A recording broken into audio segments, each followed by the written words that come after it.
Hello and welcome back to another episode of A Cozy Christmas Podcast. My name is Art, and happy Thanksgiving, everyone, and welcome back to another episode, but a very different episode in a couple of different ways.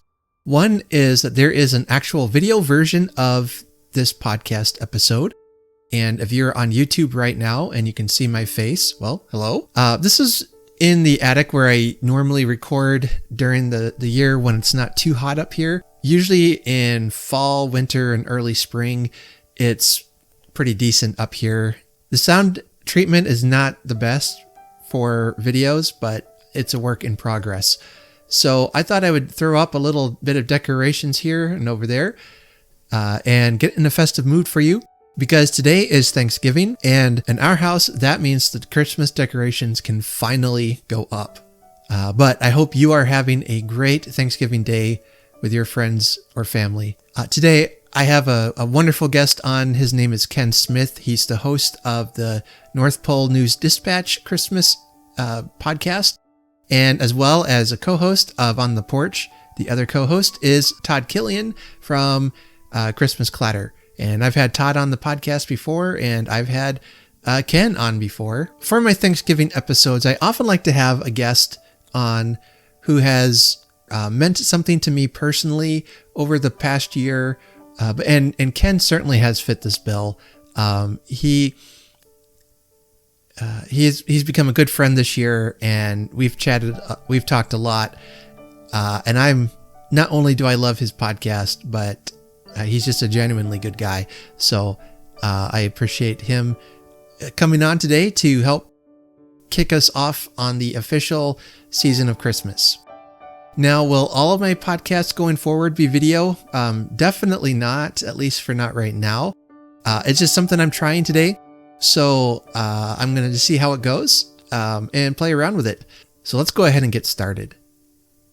First of all, let me just talk about Thanksgiving. It's a holiday I love. I love the good food. I love gathering together with family and just reflecting on what God has done for us and to be thankful for that.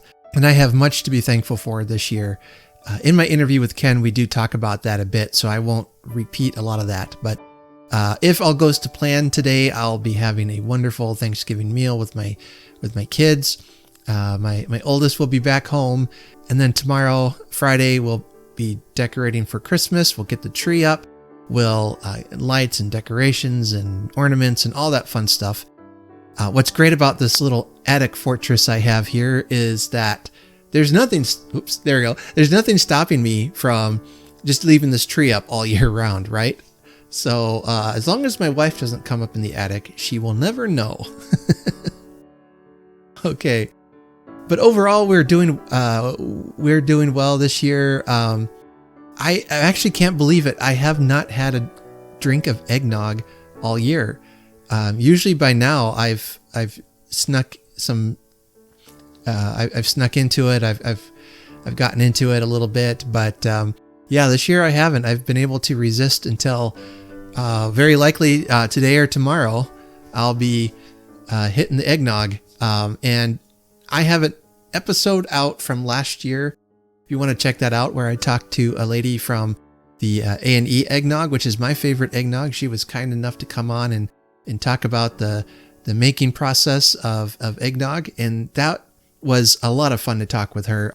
I'll go ahead and switch us over to the interview I had with Ken, and then after that we've got some more fun things planned, so stay tuned.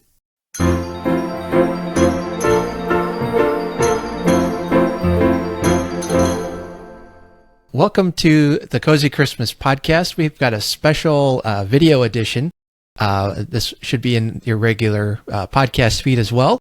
I've got a new setup I'm trying, and so I needed to ask on to come and visit a fan of the show, a good friend, Ken from the North Pole News Dispatch. You might also see him on the On the Porch podcast with Todd Killian from Christmas Clatter.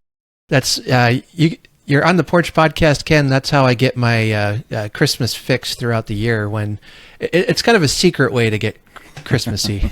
So welcome, and welcome back to the Cozy Christmas Podcast. Well, Art, thanks for having me, man. I really appreciate you. You invite me to be here. Yeah, you bet. Well, today is, if I get this out on time, is Thanksgiving. So I always like to bring on a very special celebrity guest for the Thanksgiving episode. So couldn't find one. Here? Oh yeah. I was going to say couldn't find one, so I got you. Yeah. We have to make do with what we have. That's right. Well, I'm looking forward to a fun conversation. Hopefully, right now, as if people are listening, they are getting ready to pass out from a turkey coma from enjoying a lot of good Thanksgiving food. So that's Thanksgiving is really one of my favorite holidays, and I think it's the food. Just absolutely. So good. Yeah. Well, for folks who don't know you or might be new to your podcast, could you tell us a little bit about what your podcast is and what you do?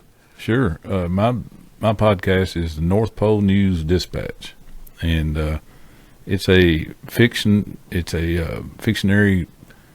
radio station in the North Pole, and I report on the happenings and the going on in the North Pole Village, and then that's during the first portion of the show. And the second portion of the show, I actually report on Christmas news, actual Christmas news. Mm-hmm. So it's how I get my creative fix, actually, because I get to create like a story at the beginning of it, and at the end actually report on the news. So I started that just because some of my friends were doing Christmas podcasts, and but at first there was really no place for me to jump in because all the topics were covered. Mm-hmm. And one day I was watching the world news, and I was like, nobody's really giving the Christmas news. Nobody's really reporting on that. And then I thought, well, if I just read Christmas news all the time, people will get tired of that. So I threw in the first part is the fictional part of it. It has all the characters in the village, talk about those, and I also do reviews on Christmas albums on there, and I have a one segment. It's the famous Christmas quote from people. They're usually famous, and I really like that. I really like that section because, or that segment, because I put a lot of thought into it and try to. I don't know. I just try to go in a little deeper thought about the quote instead of just the surface, and hopefully I can say something that will hit somebody and help them in some way. Mm-hmm. But anyways, that's it in a nutshell. And, it's. It is a very cozy vibe that you give, and as somebody obviously with a podcast like mine, I love the cozy side of Christmas. So I'm always happy when I see a new episode downloaded on my phone. Because it's a place for it's just that it's cozy and it's calm. Because there's enough meanness and enough stress going on in the world and everyday life. So this is a place you can come to, and it's always going to be warm, inviting, and cozy. Mm-hmm. And so, but after the first of the year, probably in February, I'm looking to go live with it.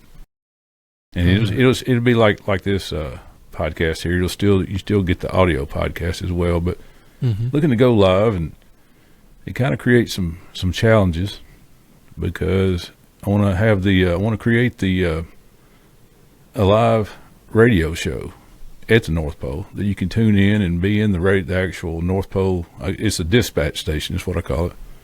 You can actually be there and watch the radio show being filmed, and but it's going to create. I'm still working on how to do all the sound effects and all the stuff that goes with it. But I'm looking forward to that. Yeah. You had told me about that, and I think it just sounds fun. It sounds really fun. I know when I don't always get a chance to listen to On the Porch when you guys are live, but I really like that and the what is the village the three tree village? Oh, the Pepper Tree Village. Pepper Tree Village. Boy, Yeah. sorry guys.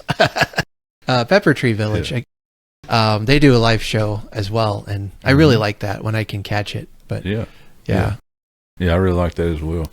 yeah. But hopefully, when I go live, there'll be few people tuning in and in the chat and everything, so we can take a break from the regular programming and talk about a few things. And it's all live, so just anything goes. Yeah. Just make sure you have somebody moderating comments, and you should be good. yeah, I'm gonna have to work on that too. Yeah. One of the aspect of your show I enjoy are you get a couple of the elves into the studio to share a recipe or tell a joke from Elf Jacob. Those are my favorite moments. As like you said, you're building a story, and it just makes the North Pole seem a little more real when you make stories around it. So that's fun. Yeah, and you can hear Santa fly by every now and then. Yep. That's one of the good things about it. Yeah. It's funny how often I'm waiting to hear him come flying by, and then I hear him. It's like I'm a kid again. It's like, oh, I heard him. All right. Yeah. Well, see, it don't matter how old you get. We all still have kid in us. Mm-hmm. And that's what I'm going for. Is, you can take time out of your stressful day and tune in and be a kid, even if it's just for 5 minutes. Yeah. In this day and age, you need it. So it is a good thing to not lose that childlike wonder you have. I think it can go a long way in helping you get through some of the tougher days we might face. Sure. So yeah. And usually I'll probably do it in January. I don't know if it'd be January or February, but maybe January. I'll do a post-holiday blues episode. I've done that the last 2 years, and I always get good response from that. Yeah, that's a real thing. It is, man. It is. Yeah. Because you have, all the socializing and all the food and the festivities and just everything that goes with Christmas. And it's a build-up. It's like 2 or 3 months, actually. For me, it's starts Halloween and goes all the way through Christmas. The holidays, I suppose.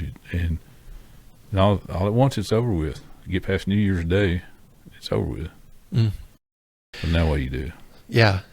And it's something I've said before, this habit of like radio stations switching back to normal music at midnight on Christmas Day, that doesn't help. It's like, that's terrible. What's the rush? Thing. Yeah. I know before the internet I would scroll through the radio stations trying to find one that's still playing like a day or two after Christmas, I usually find something, but now you can get past it now with YouTube and everything else. Yeah, in some ways we get a little spoiled. Yeah. Yep. Yeah. One of the things on your show, like I mentioned, you have somebody coming on to, or you have Elf Christie come on to share some goodies and recipes. So one of the things I've been doing this year have been asking my guests and listeners to send in some recipes, and I've had a few that have been really fun to try.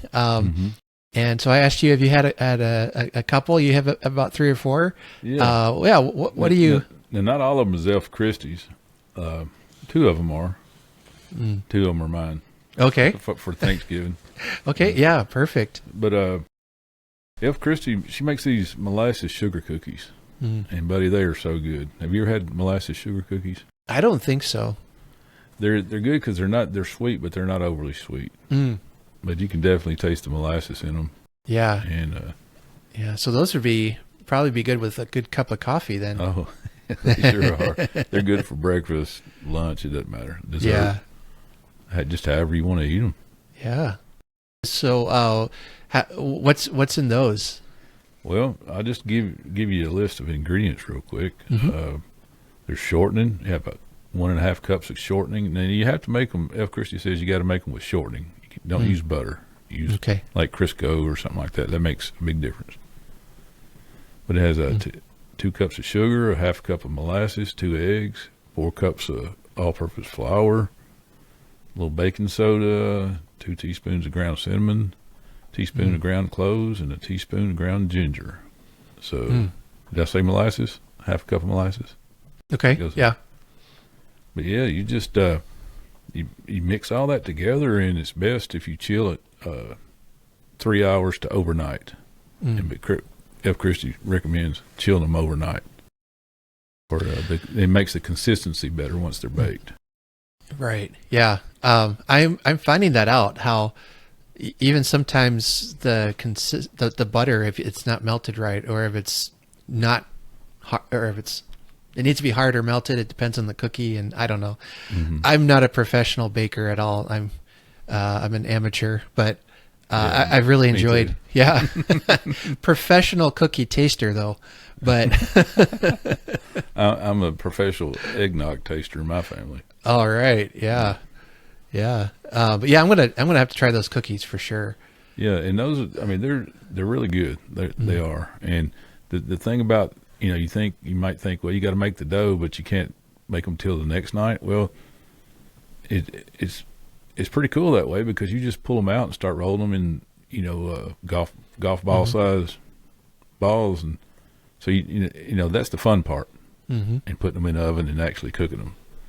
So, the second night, the payoff's big, not having to clean up the kitchen or mess up any dishes or anything like that. Right. Yeah, and you can kind of time it better too if you have company coming, and like, hey, I can get these done, or I've got kids coming. Yeah. I never thought about that, but yeah, for sure. Yeah. No, that's pretty good. I think with my stomach. Well, and Elf Holly, yeah, these all come from the elves. Elf Holly is she's the head of the kitchen there at the toy shop. So she bakes a lot of things, but she had a apple harvest pound cake with caramel glaze, and that's really good. Yeah, I mean, anything with caramel glaze on it's going to be good. I think I've had that before.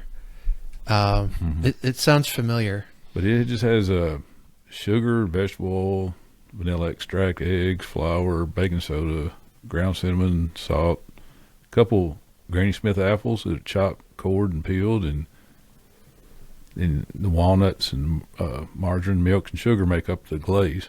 And she said that she always makes double the amount of the glaze. Oh, of the glaze? Okay. To put over the cake. But I've eaten that several times, and it's really good. Yeah. It's kind of a fall tasting thing, but yeah, the fall flavors go with Christmas as well. I think the cinnamon and apples and that kind of stuff. Absolutely. But that's a favorite right there. One of the favorites. Yeah, that's definitely gives me fall vibes. And what better time to eat it than now, I say. Yeah, and pound cakes aren't hard to make. You just get to just make up the batter and pour it in there and bake it. And it's really not hardly any way to mess it up. Yeah. It's funny. I'm finding how easy a lot of recipes really are once you get to learn the basics. You really a lot of them haven't been too complicated. So no. Yeah. Well, speaking of that easy, these are my recipes right here. I have a sweet potato pudding and a creamy blueberry pie. All right. But the sweet potato pudding is a good one for Thanksgiving. It's a staple at our house at Thanksgiving. It's kind of, everybody has a sweet potato casserole that has the marshmallows on top or pecans. I think Todd Killian, he likes the candied pecans on top instead of the marshmallows. I think I would too. Yeah. Yeah. Well, this is very simple. but it's there's 4 cups of coarsely grated sweet potatoes, and that's what makes it so good, because it has texture to it. But it's very simple, and I'll just run through it real quick. There's the sweet potatoes, the grated sweet potatoes, a cup of sugar, 2 cups of milk, 2 teaspoons of vanilla flavor, and 2 eggs, and 6 tablespoons of butter. And it's real easy to make. You just get a 9x13 baking dish, take your butter, coat the bottom, and then grate your sweet potatoes right in there. You know, I don't know what kind of grater you have, but we have it's kind of a rectangle shaped grater. Right. And this is like the medium size, and there's not the biggest size and not the smallest, but the medium. But you just put it right in there and grate the sweet potatoes, and they just fall right in the baking dish. Get you 4 cups, and then put your eggs and sugar and what else was it? Egg, sugar, and milk in there, and you just take your hands, man. You just take your hands. You don't have to use anything. That's what makes it so great. You don't have to mess up very many dishes. Take your hands and mix all that up. Make sure the eggs are scrambled really good. Mix it up, and then kind of smooth it out. And then you take like 6 tablespoons of butter and just place randomly on top and bake it like for an hour to hour and a half, just till it turns golden brown, and that's it, man. Yeah. Oh, my goodness. You only mess up one dish. You know, it's basically like if you were making a sweet potato pie or something like that. It's basically the filling, but it's grated instead of smooth and mushy without the crust. So you can eat it with your Thanksgiving dinner. It goes great with turkey and green beans and all that. I mean, you actually could probably do it for dessert, but I think most people offer it with the meal instead of dessert. Yeah. But that's the easy one, man. You don't have to mess up hardly any dishes, and you know, it doesn't take that long. It carries well if you're taking it to grandma's house or somewhere. It's not likely to turn over and spill and all that. And it's easy to warm up. Just throw it in the oven once you get there and warm it right back up. You know, I'm picturing it on my plate right now, just completely surrounded by turkey and stuffing and gravy, and I'm hungry now. Man, I love turkey. I never get enough turkey at Thanksgiving. Yeah. I don't know why we wait all year to cook turkey. No, it's every year I'm like, this is so good. Why do I only wait till till the one day a year to eat turkey? Yeah, I don't know if it's going to turn this into a cooking show, because whenever Todd and I talk, we talk about everything. But speaking of that, that's about 2 weeks before Thanksgiving, which I haven't done one this year because I've had other things going. But this Saturday I'll be doing it, cooking a trash can turkey.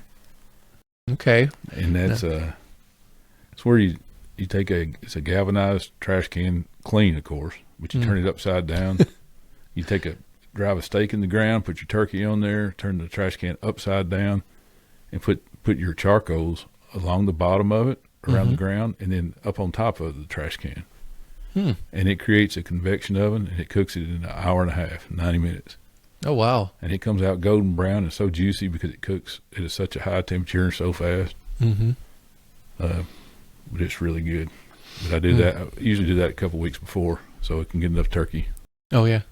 Yeah. Yeah. That sounds so good. I know, it cooks it. And it's crazy because, you know, some guys in the military came up with that idea because they were out in the field. And every year for Thanksgiving, they were trying to cook these turkeys, you know, in unconventional ways, and could never get it right. And they finally got this right. It creates a convection oven, and it comes out crispy and really juicy. 90 minutes and you're done. I actually made a video on that once. Oh. On YouTube, trash can turkey. That, I mean, talk about necessity being the mother of invention. That's, oh man. Yeah. But it's kind of crazy because people stress over cooking the turkey and everything on Thanksgiving. You're like, man, put it on this wooden stake, turn the trash can upside down, throw coals on top around the side, and I promise you 90 minutes, you'll be a hero. Yeah. Have you ever tried the deep frying a turkey? I've never done it. I've had it before, and it's really good. But I've never actually done it myself. No, I don't have a fryer. Yeah, I haven't either. I honestly, I'm too scared to try. I've only seen the videos of it, overflowing and fire and all that. I'm like, I'll just leave it in the oven. That's usually where people put too much oil in. Right. You're supposed to put your turkey in there first, and then fill the proper amount of oil up, and then take your turkey out till it warms up. Mm-hmm. Yeah. That I just heard something recently that talked about that's how you do it, and so that got me thinking about deep frying a turkey. But yeah, I'm good just doing it the old-fashioned way in an oven. Yeah. Yeah, me too, man. Hey, do you have ham? Are we talking about Thanksgiving yet? Told you my mind jumps around. Oh yeah. But about for Thanksgiving dinner, we're pretty traditional. We'll have turkey and stuffing and mashed potatoes and gravy and some kind of vegetable, pretty simple. My wife likes to make what she calls, her family calls it Watergate salad. It's basically a pistachio pudding kind of thing. It has pineapple in it and marshmallows on top, and her parents really like it. And I guess it's named after the Watergate scandal, from the 70s, but I'm not sure. Is it the one that has like cottage cheese in the? It might have that too. I'm not sure. Cause I don't eat it. I don't eat it. Yeah. I like it. If it's what I've had before, it sounds like it with the pineapple and everything in it. Yeah. Well, I can't really eat pineapple too much. It makes my stomach hurt. Something awful. Really? So there's that, but I'm not opposed to eating food that makes me feel terrible. But yeah, I don't know. It's just like this lime green color, and I just can't bring myself to eat it. But we do make sure we have it because that's a very sacred tradition for her. And yeah. Some things are traditions. Like I was talking about the sweet potato pudding. At our, where we have Thanksgiving, I always bring that, but there's certain people that like the sweet potato casserole that we're talking about with the toasted marshmallows on top and all that. So we have two sweet potatoes, actually. Everybody has their favorites. I have a nephew that just loves mashed potatoes. So we have mashed potatoes. His mom always makes mashed potatoes. My favorite is stovetop stuffing. I mean, you can get it in the box, it's not complicated at all, but it's what I grew up eating. And, to me, that's the taste of stuffing. Yeah. Well, that's a whole nother issue, man. We can talk about that difference between stuffing and dressing. Right. I didn't even realize there were the two were different, but apparently there is. Yeah. You want me to hit the highlights? Oh, yeah. Hit. Yeah. Educate us here. All right. Well, traditionally, dressing is a Southern thing, and it's basically made with cornbread and biscuits that are cooked like a couple days before, and they kind of dry out, and then you mix all the chicken stock and all that stuff with it. This cornbread, bread, and dressing, and it's cooked in a pan outside the turkey, separate. And dressing is usually made with white bread, and traditionally it's baked inside the turkey. That's why they call it stuffing. Makes sense. So it's white bread versus cornbread. So the stuffing is typically made with white bread. You said, and then cornbread is the dressing. Yeah. All right. So I think cornbread kind of Southern kind of thing. And that's, I guess it used to be regional. It's probably not regional now, but I guess it's just people using what they had. I know, one time, it was a Christmas or a Thanksgiving, maybe. I can't remember now, but we were visiting my grandparents on my mom's side, which we didn't see very often, and it had been years and years since we had a holiday with them. And she made stuffing, and I'm all right. I love stuffing, and start eating it, and there's these disgusting rubbery things inside in my stuffing. And she put the turkey giblets in it. The giblets in there. Yeah, the liver and whatever all that goes in there. I'm like, what did you do to my stuffing? You ruined it. I don't like that stuff in there. No, yeah. In the southern dressing, usually put like sausage that's seasoned with sage in there, celery, boiled eggs is in there. That's about it as far as foreign objects being in your dressing, Yeah. I sometimes it's just the simple things that don't try to doctor it up. It's just good the way it is, and just. But the dressing, that sounds good. Getting it really turns. is. So one of the things you got to do this year is you went and visited some things around Burl Ives. You got to see his grave and I certainly all did. that. What was that like? Well, first of all, the reason I wanted to go there is hold on, I'm trying to get something here. Yeah, the reason I went there is because Burl Ives is so. I love Burl Ives, Sam the Snowman, and all that is just it just reminds me of my childhood, and so I'm retired now, and I'm like, I just happened to be looking. Well, I wonder where he's buried, and so it's like 5 hours from my house. So, or maybe it was 6 hours, maybe 6. I forget now exactly. But in Illinois, and I'm in Tennessee, Jamestown, Tennessee. And so, so I drove up there one day, and it was pretty awesome, really. I know it don't want to sound dark because you're going to visit where he's buried at, but it was pretty cool, man. I didn't realize Burl Ives, he was a country boy. I didn't know that. He's buried in Newton, Illinois, and you can YouTube it, and there's people been there and put it on there. But it's pretty cool because it's a little church and the cemetery behind it, and it's on a hill. It's mostly flat up there.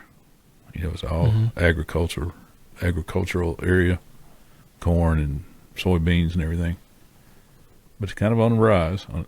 That's what I'd call it, is a rise, but they call it a hill. And it's the biggest headstone in there.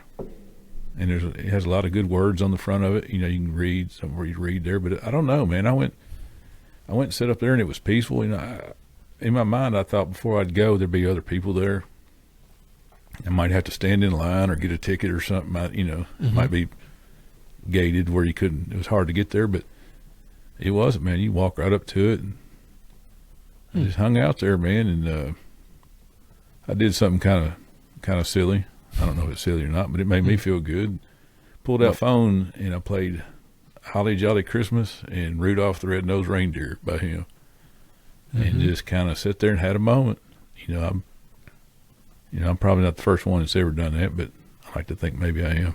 I don't know. Yeah. That sounds, honestly, it sounds really lovely. It was cool, man. It really was. It was so peaceful up there, and there was a breeze blowing, and there was nobody else around. Yeah. I heard Have a Holly Jolly Christmas come on the radio last night, and it's like the first note, I'm in the mood for Christmas. It's just instant Christmas feelings, and it just causes me to flash back to remembering to watching it when I was a kid on TV, and watching Rudolph, and just the excitement that would bring. Because when that show was on, that meant Christmas was really, it was time. It's within the next day or two. Who knows? Time is kind of warped since then. I have no idea. But it could have been December 2nd or something. And, it's like, oh, Christmas is tomorrow. Yeah. Yeah, man. if I had to pinpoint one favorite Christmas song, it'd probably be that one, Holly Jolly Christmas. I mean, there's so many good ones that I don't have to go through the list, but that one, like you said, it's always bright and cheery. You know what it is, and it's a sing along. You know, and Burl Ives' voice is there's never been another like it. You know, you have all the crooners and everything, but Burl Ives it's just different. Yeah. You know, I've been trying to learn how to play the guitar, and I've got like 4 or 5 of the chords down pretty good. And Holly Jolly Christmas is a really easy song to play on the guitar. So, oh, is it? What chord do you have down? G, C, and D? Yep. G, C, D, E, and G. I know how to do F, but my fingers are really struggling to get F. So I try to find songs in the chord of G chord so I can play it. Well, with those 4 chords right there, man, you can play a lot of songs. I was surprised. Yeah. There's a lot. Yeah, you know, that's what country music was based on: 3 chords and the truth. There you are. That's what that's a saying that goes with country music. Yeah. No, I can see that. I'll think, I like this song. Let's see if I can play it. And it's usually, I can.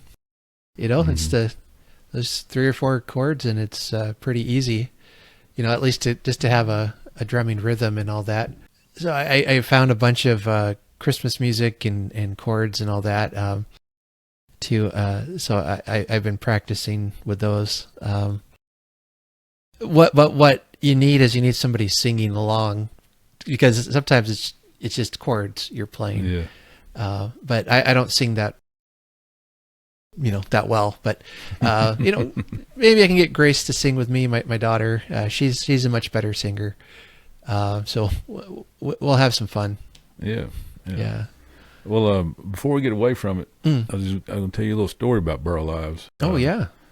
Well, not about him, but along with that trip.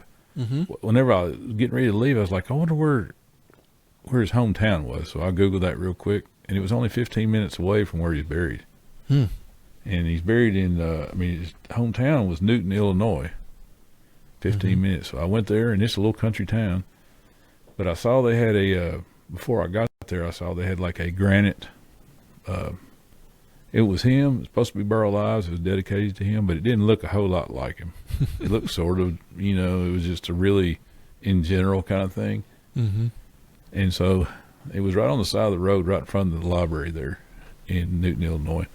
And so I pulled over, and I got out and I'm going to go take my picture with it. And I sat there doing a selfie with this stone figure.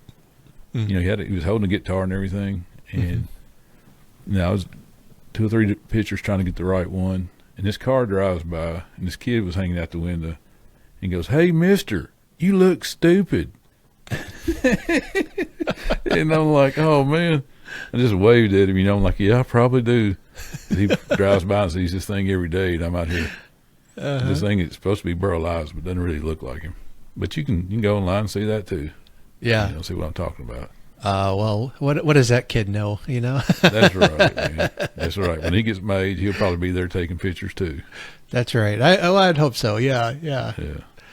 That's funny though. Yeah. You gotta laugh at yourself. Yeah, like, Mom, get a hold on that. Get a hold of that and straighten him out. That's right. Yeah, that's great. Well, I'm gonna have to see how far away that is from where I live. There's a couple places in Illinois I want to go visit yet, but finding the time to do that. Yeah. Oh, I understand. Yeah. There's things like that I've done here lately, just because I'm retired. That's what I got to do. I gotta retire. Yeah. Go ahead and start making you a list, man, so you can knock them out. There you are. Yeah. Let's see. One of my grandpas, he retired like 3 or 4 times. He just couldn't handle being home. Yeah. But my dad always kept busy. So yeah. Well, it's definitely another phase in your life that you got to prepare for. I didn't really because I retired rather suddenly. My wife and I both did. Mm. And, Yeah. We moved from Nashville up here to Jamestown and had opportunity to sell our house in Nashville. And so we just, I mean, like in a month, we went from working to retired and living up here. Mm. That sounds lovely. It kind of, moving up here, especially doing it suddenly, Mm-hmm. It's been an issue, but it's getting better for us. Because you had a guest on your show. What was her name? Alexandra. Alexandra Walker. Yeah. Yeah. Yes, it was talking about how to handle when things aren't particularly going your way during Christmas. Right. You know, different issues. And so, yeah, that was so, and I commented on that. I think you were watching on the porch. Mm-hmm. The night I commented on that, how that episode truly helped me, man, because within like a couple of years before we moved up here, my wife lost both her parents, and we went to their house every year for Thanksgiving. Mm-hmm.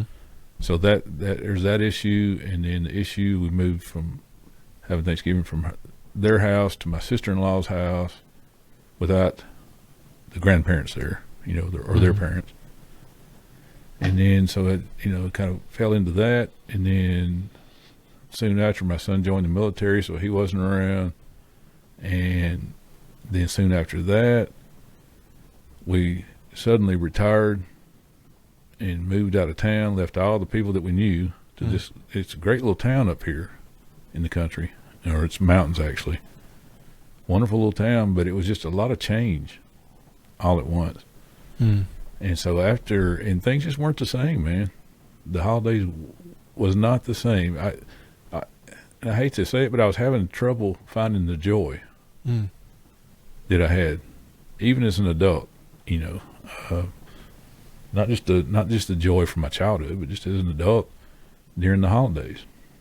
And listening to that episode really helped me a lot. And good. So we're focusing this year on, like, you know, for Christmas, we've already started making plans. You know, we're planning to do things, actually setting dates for them and that kind of stuff. Mm-hmm. But the holidays, you know, we're getting up. We always had a tradition for Thanksgiving, getting up and watching the Macy's Day Parade every day. Mm-hmm. That's something we just did. We had a standing joke. We'd call each other. There were 7 of them, brothers and sisters. They'd all call each other, "Are you watching the parade? Are you watching the parade?" Because that's what their dad always would do. Their dad would call each one of them individually, make sure they were watching the parade. So, you know, so that's our tradition, Thanksgiving morning. But I'll be traveling to Nashville now for Thanksgiving, so I'll miss that. But trying to not fret over that and look at the positive, and I can record it and I can watch it when I get back. They give me something to look forward to doing when I get back, you know, from Thanksgiving. So it's just just another phase in our life. You know, circumstances change, and they do. Sometimes they change for the better, and sometimes for not so good. But it's not what happens to you. I've learned it's what you do about it. Right. You know, I don't like the way I'm not happy about Christmas or not feeling the joy or the Thanksgiving. Do I want to feel that rest of my life? No. So what am I going to do about it? So that's, you know, that's life, man. And I learned that from her and listening to that episode. Well, good. I'm glad to hear that. Yeah, that was a very personal episode for me. Kind of right after my dad had passed away this year, I got that organized. She had actually reached out to me before that happened, and so we had plans for later in the year to connect. I want to say she actually reached out to me in January or February. It was pretty early in the year, and like, yeah, I'll check out your book, and you know, we'll make some plans. Because it was a topic I always kind of wanted to bring up sometime down the road. But yeah, then my dad passed away, and then I remembered her book, and so I read her book, and I thought, this is this is really helpful to me. And it was good. It's going to be hard in some ways this year. I'm already finding it now. Like, my kids have been doing things that I normally would tell my dad about because I know he'd be excited to hear, and I can't do that now. He's gone, and it's like, oh, well, who do I tell now? So you can call me and tell me, buddy. I will. And I have some groups of friends I would kind of tell, but some are just like, oh, okay, great, but you got to find the right person, I guess. But so if I call you sometime and tell you about Gracie's musical she was in, just go with it. Man, I'd love to hear it. I really would. Yeah, because I miss those days myself. My son used to do things like that, but not anymore. He's grown up now. So she just did the her high school had the Little Mermaid. They did that as a musical, and she tried out for both Ariel and for Ursula, the Sea Witch, so the bad guy of the show, and she really didn't care which one she got, but she got Ursula, and she came home all excited. She says, "I get to be the bad guy." Oh no! And she's a beautiful singer, so she was just belting the song that she got to sing, and it was really good. That's fantastic, man. Yeah, it was actually that night I came home and I'm like, man, I miss my dad. It was because I normally tell him, like, hey, it went great and she did well, and here's some pictures, and he would always like push the like button on everything on Facebook I would post, with pictures of kids and whatever. He'd always be like. Yeah.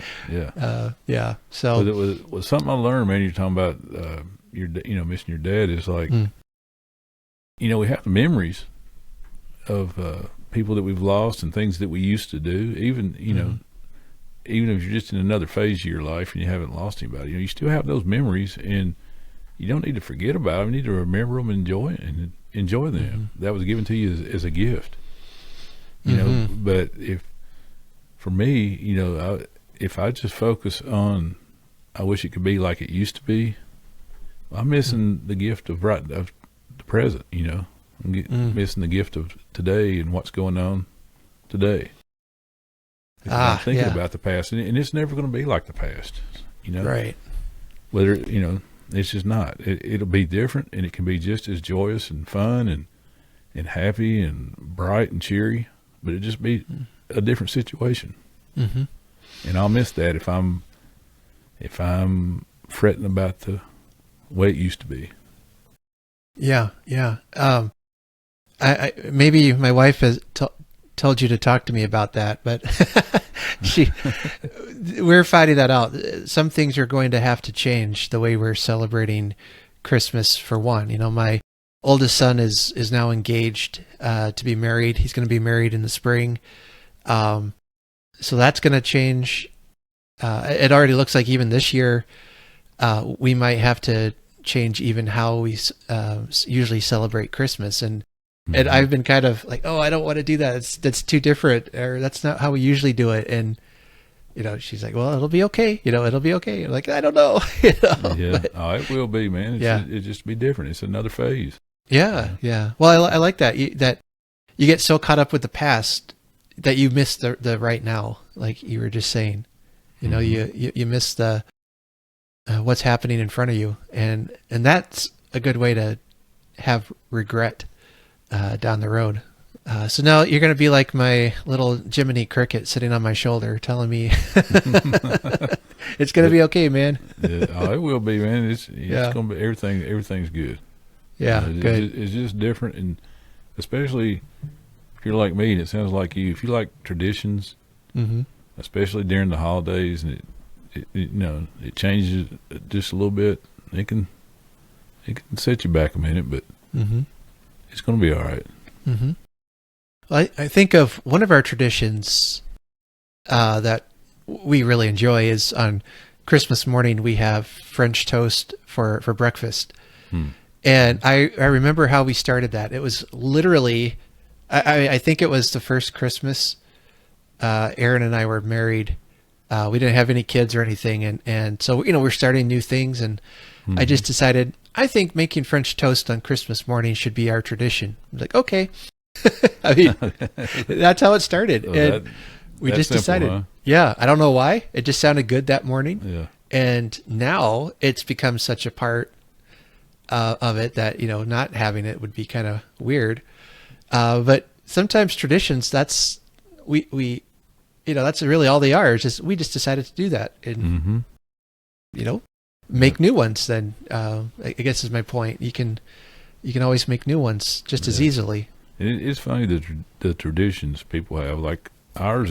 One thing that we have at Thanksgiving is my in-laws, my mother and father-in-law, they had these Pilgrim salt and pepper shakers.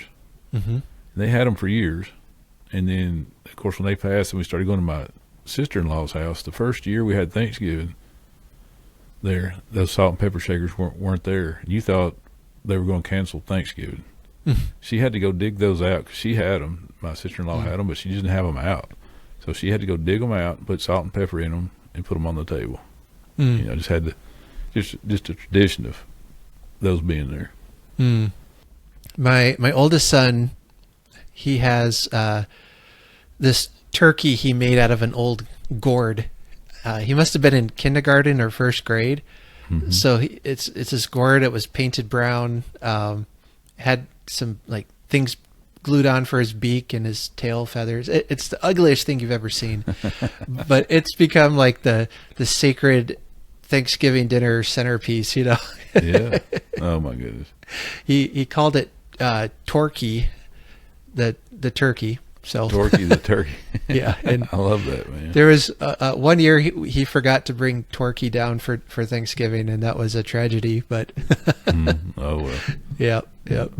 So, but Torky has seen better days. He's got a big crack on him now and things. But it's what I'm finding is it's often those little things that really carry a lot of meaning to them. You can plan all these crazy hectic activities and all that, but it's those little moments, those little treasures we have that really make the memories. Like Grace, one of her favorite Christmas memories was I don't know how, she was pretty young still, maybe about 5 or so. And, it's Christmas Eve night. She couldn't sleep. She woke up at 2 a.m. just wide awake, wanting to, we told the kids they could not get out of bed until we came and got them. So, we weren't getting up at 5 a.m. to open presents. we're being like that. But she just couldn't go back to sleep. So when I get woken up, I'm kind of awake. It's like I have trouble going back to sleep. So, so what I did is, I came into her room and I laid on the floor next to her bed and we just laid there. We talked, we sang some Christmas carols and just, 3 hours of just being together. She had some Christmas lights on in her room and it was really nice. And for the longest time, she would say that was her favorite Christmas memory. And I'm like, wow. That's nice. Yeah. Well, maybe next year I won't buy you any toys then, and we'll just lay on the floor. No. Right. Yeah. See, that's being in the present, man. Right there. That's totally being in the present. Yes. Yeah. And fortunately, I got some good coffee that year for Christmas, so I could keep myself awake that day. Yeah. Well, that's good, man. Yeah. I like that. Well, just so we don't go talking too long, I feel like we could just chat all day, but I could, because I hadn't really got through talking about Thanksgiving yet, but that's okay. That's okay. Well, I was going to ask, what are you thankful for this year, and what are some of the traditions you're looking forward to this year? What I'm thankful for is one thing that if nothing happens in the next week or so, I'm going to make it to another one. That's a good thing. And getting getting to go with the family, though it's a little different. I've already talked about that. It's a little different, but getting to go there and see everybody and just not keep to myself, but be in the present, just talk with everyone and individually sometimes instead of just like get overwhelmed with everybody, just have a conversation with them, kind of like what you were talking about a while ago. Just be there. I'm looking forward to that. And of course the food, all the food there. And I guess the drive now from Jamestown to Nashville, kind of like on Christmas Eve, how Christmas Eve is the anticipation of Christmas Day. It'll be that way for us going there. And what else you asked me? A tradition? Yeah, like Thanksgiving traditions or Christmas traditions that you have coming up you're looking forward to. Yeah, Thanksgiving traditions. Well, that's kind of it right there. Just seeing everybody, because I don't get to see everybody. My nephews and nieces, I don't get to see them all the time. So be good. Everybody's under one roof. Be about 25 of us, I think, something like that. And then Christmas traditions. I mean, there's one. Well, my son will be home from the military. He's on leave. He'll be bringing his fiance home, so that's good. I'm really looking forward to that. 2 weeks. That'll be good. And but there's one that I think we've talked about before. That I go outside on Christmas Eve, late at night, and the way this started with me was my wife is Catholic, and when her dad was still alive, he'd go to midnight mass, and of course we'd all tag along with him. And one night, whenever we got home, I was walking down our sidewalk. My wife had already gone in, just ahead of me, and I just stood out there a minute, and I don't know. It was quiet. In Nashville, I lived in the city, but there was no cars. There was no airplanes flying over. There was no dogs barking. There was nothing. No crickets. I mean, because it's winter, but there was no crickets or cicadas or bugs or anything. There was just no noise at all, man. And so I walked out in the yard and I just stood there for a minute, looked up, and it was fortunate that it was a very clear night and all the stars were out. And I'm like, man, this is peaceful right now. So peaceful. It makes you start thinking about the religious aspect of Christmas, because we get caught up in the commercial part, and right. It made me think about what Christmas is really about. What's the meaning of Christmas? And I reflected on that. And so now every year I do that. Usually around midnight. Sometimes it may be a little later, depending on what we got going on. Yeah. But usually around then, that's a tradition that, I don't know, man. I'm always going to do that. Yeah, that's something I've done too, and I remember hearing you talk about it, and I think Todd has mentioned it as well. He started doing it. I know a couple others, and hearing you guys talk about it, I'm like, oh, I'm not the only weird one doing that. That's awesome, Yeah. But there's something about just the way that night feels, that there is an anticipation, a joy of what the next day brings, whether you're religious, I am, and that has deep meaning for me, and others might be looking forward to their families coming tomorrow, or maybe it'll be a day of remembrance, all these things. But there's something special about Christmas Eve that I wouldn't trade that day for the world. I mean, it's great. Yeah. And then whenever I start my live podcast, I'm going to add, I don't know how I'm going to say it yet, but this show will be in hopes that you never grow too old to walk outside on Christmas Eve and look up and into the stars and look for the big man flying by just one more time. Something along those lines. I don't know how I'm going to word it, but I'm going to throw that in there in the introduction or at the end. I'm not really sure. Yeah. I usually end with a quote from Dickens. Trying to think the first couple years it was his quote from Christmas Carol about laughter. And I can't remember what it is now, but now I end with that we'll honor Christmas in our heart and try to keep it all the year. And that's really been a kind of a rally cry, a motto I've been trying to live by. Yeah. You know, the kindness and the Christmas spirit that is often on display in December. You know, keep that going throughout the year. Yeah. And it makes your life better. Yeah, that's what. See, I can't remember what at the end of the. Let me pull this out of this drawer here. At the end of my show, every time I say something along the same lines. Right now, I always say, "Remember to be kind, be of service to others, and keep the spirit of Christmas alive all year long." I say that at the end of every episode. So, man, we got to figure out how to do that, Art. How do you keep that Christmas spirit alive every single day of the year? That's right. Yeah. Well, podcasting helps, but it does help. I mean, it really does. It makes me think about it more often. Yeah, definitely. This year, not to just keep dragging things out, but I just to real quick say I'm thankful for. As cliche as this is going to sound, I'm thankful for my family. My wife has gone through a lot this year. I've gone through a lot this year. She found a new job she's going to be starting in the new year. She's really excited about. So that's been a really happy thing for her.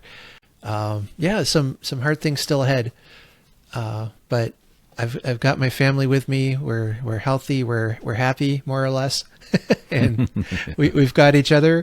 You know, that's really a precious gift. I'm finding because it can all change in just a minute. Oh boy, can it? Yeah, it sure can. So well, and Ken, I'm thankful for friends like you to be able to talk to and celebrate Christmas throughout the year. You've definitely been a bright spot in my podcast journey. So thank you for that.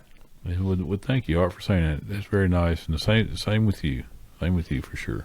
Here, before we go, where can people find you online if they want to check out your podcast, or do you have a website, things like that? I have a website, but there's really nothing to it. You can just find me on anywhere you listen to your podcast. The North Pole News Dispatch, like my hat right here. Oh, there you are. And Facebook, Instagram. And then after the first year, I'll be on YouTube. I'm on there now, but there's just a few little things on it. It's not much at all. But I'll be more on there after the first year. Yeah, good. Yeah, I'm looking forward to seeing your live shows. So no pressure now, but you'll have at least one person watching if I can arrange it. Yeah, and I want to thinking about doing where I can get call-ins. You know, they won't be able to do the video portion, but I think I can do call-ins maybe and do little interviews like that on the show. Yeah, it'll be cool. Yeah, might have to see if we can get Santa on there sometime. I know, right? Well, that's another challenge. If Christie comes in the studio, and that's a challenge. So I got to get that figured out. I would say if you need any help, let me know. But I'm not sure I know any more than you do. So, all right, man. All right. Well, you take care, and everyone else. Both Ken and I know, are wishing you a happy Thanksgiving today, and eat some turkey for us. Yeah, absolutely. Eat all you can stand. That's right. All right. Well, Ken, good talking with you, and stay merry, my friend. All right, buddy. We'll talk to you later. Thank you for having me. You bet.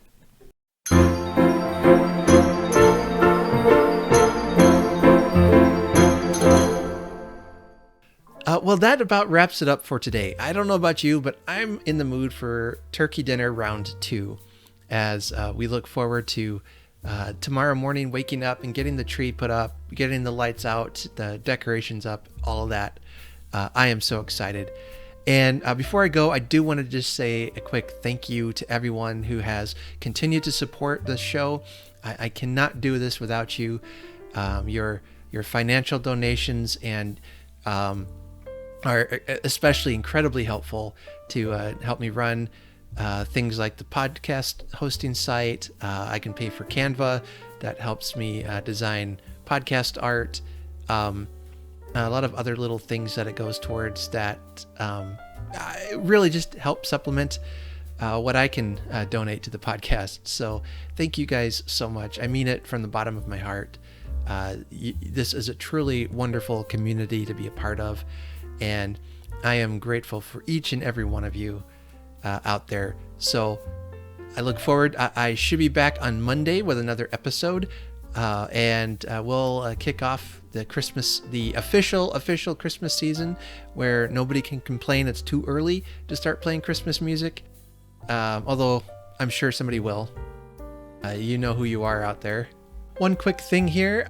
Friday the 13th or thereabouts. I know that's bad luck, but that is going to be my 150th episode of the podcast. And I really want to do something special for it, but I don't know what yet. It's possible it might just come and go without me even acknowledging it, but I wanted to at least acknowledge that here and say thank you, because we're almost at 150 episodes, and I mean, that's more than I thought I was going to.